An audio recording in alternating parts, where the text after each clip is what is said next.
Hi guys, once again welcome back to today's video అండి. So ఈరోజు అయితే నేను మీకు కొన్ని ఇంపార్టెంట్ సైకాలజీలో మనకి ఏవైతే బిట్స్ ఉన్నాయో వాటిలో ఇంపార్టెంట్, సో పెడగాగి అండ్ ఐసీటీలోంచి ఇంపార్టెంట్వి బిట్స్ అండి. సో అన్నిటిని ఒక ఫ్రేమ్లో పెట్టి చేస్తానండి. సో బట్ ఇక్కడ ఏంటి అని అంటే, సో అందుకంటే ముందు అన్నీ ఒకరోజు ఒక వీడియోలో పెట్టలేము కాబట్టి ఇక్కడైతే నేను కొన్నిటిని మాత్రమే, అంటే ఒక పేపర్ని మాత్రమే తీసుకొని ఎక్స్ప్లెయిన్ అయితే చేయడం జరుగుతుంది. సో ఇక్కడ చూడండి, first question. So PIED stands for, states for, PIED full form ఏంటి? Project integrated education for the disabled అని అర్థం అండి. సో ఇక్కడ ఇంకోటి, the meaning of the file format GIF, అంటే ఇక్కడ మనం నార్మల్ జిఐఎఫ్ అంటే గిఫ్టెడ్ అని అంటాం. సో దాన్ని ఫైల్ ఫార్మాట్లో ఉండేదానికి మీనింగ్ ఏంటి, ఫుల్ ఫామ్ ఏంటి? Graphic integrated format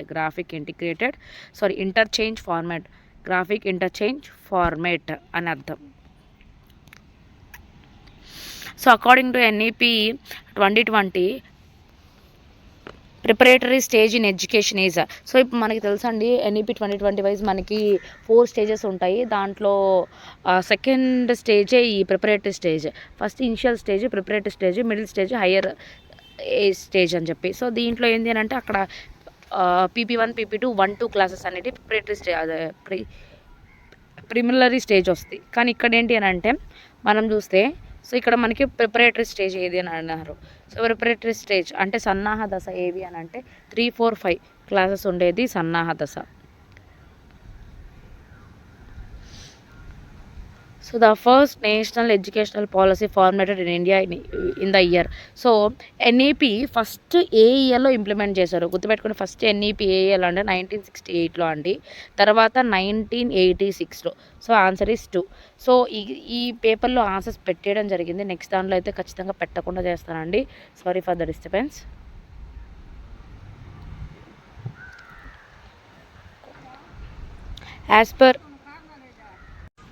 As per RT 2009, this chapter states the right of student to get transfer certificate from school. So transfer certificate పొందే రైట్ ఉంది మనకు, మనం ఎక్కడి నుంచి మధ్యలో వెళ్ళిపోయిన స్కూల్ నుంచి అని చెప్పి ఏ రైట్ మనకి తెలియజేస్తుంది.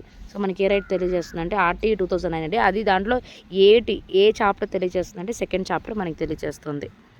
సో ఇక్కడ 26, the approximate percentage of learning the students can achieve through lecture method. So lecture method అని అంటే మనకి టీచర్ ఉండి మనకి బోధించే మెథడే మన లెక్చర్ మెథడ్ అంటారు.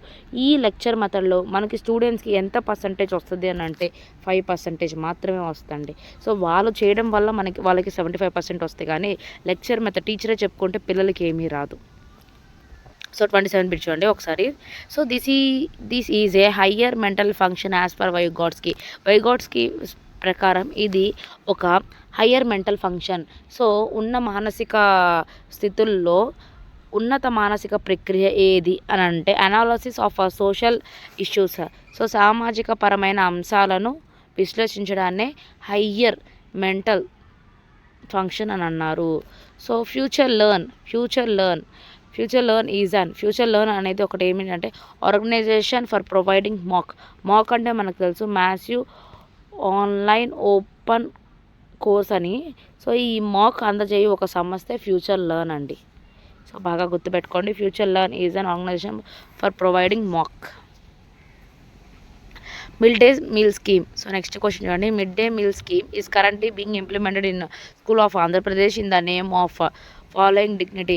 సో ఇక్కడ మనకి మిడ్ డే మీల్ అందిస్తున్నారు కదండి స్కూల్స్లో, గవర్నమెంట్ స్కూల్స్లో. సో అది ఆంధ్రప్రదేశ్లో ఏ పేరుతో అందిస్తున్నారు? ఇక్కడ చూడండి, దువ్వూరు సుబ్బమ్మ, సర్వేపల్లి రాధాకృష్ణ పేరుతో మనకు బుక్స్ వస్తున్నాయండి. అబ్దుల్ కలాం, డొక్క సీతమ్మ. సో ఇక్కడ ఆన్సర్ వచ్చి డొక్క సీతమ్మ అండి. సో డొక్క సీతమ్మ అన్న పేరుతో అందిస్తున్నారు, బాగా గుర్తుపెట్టుకోవాలండి. Acting and dancing comes under the skills. So acting dancing అనేటివి దేని కిందకు వస్తాయి? సో మనకు తెలిసిందే physical skills.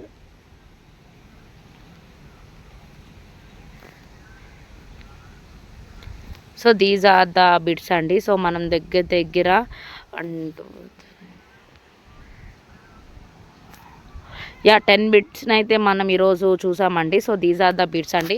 So for more videos, నాకు ఈ వీడియో నుంచి నాకు కొంచెం ఎక్కువ కానీ సబ్స్క్రైబర్స్ కానీ వచ్చినా లేకంటే లైక్స్ కొంచెం ఎక్కువ వచ్చినా నేను ఖచ్చితంగా నెక్స్ట్ వీడియో వెంటనే పెడతానండి. కొంచెం ప్లీజ్ అండి మీ అంతగా నాకు సపోర్ట్ చేయండి, సబ్స్క్రైబ్ చేసుకోండి.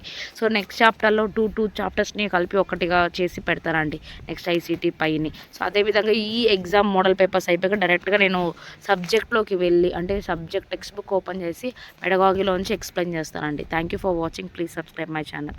డోంట్ ఫర్గట్ అండి, మీ యొక్క సపోర్ట్ నాకు చాలా ఇంపార్టెంట్. నెక్స్ట్ మీకు ఏ టాపిక్ కావాలో ఒక్కసారి కామెంట్ చేయండి, నేను తప్పకుండా దాన్ని చేయడానికి ట్రై చేస్తాను. Thank you guys, bye.